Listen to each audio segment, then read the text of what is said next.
2026世界室內柔大賽錦標賽比賽上尾天，接掌的氣勢，今仔日女子540公斤級、男子640公斤級，咱攏摕到金牌。氣勢十足，一開賽，咱女子代表隊表現求勝的氣勢，一粒就甲蘇瓦隊烏克蘭隊遐救過來。本屆世界室內柔大賽錦標賽15最後一天的比賽，各界關心的女子540公斤級的比賽。 代表隊擱再展現精實的訓練成效。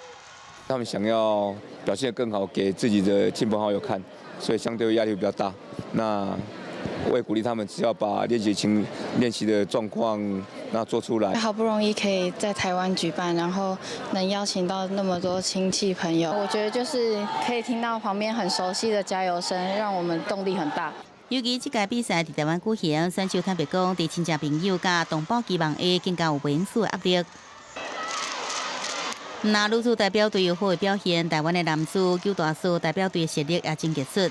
第一是摕下男子600公斤級，也有680公斤級兩面的金牌，15個640公斤級，相反氣勢真猛真順，擱再摕下一面的金牌。因為我們台灣從來沒有在第3、第4量級有拿過金牌，台灣。 應該有史以來，昨天的680是第一面金牌，而今天640也會是有史以來的第一面金牌。團結跟氣勢發揮的台灣運動員精神，讓我們真的是很感動，也很敬佩。拔河這個運動是非常值得去全面推廣。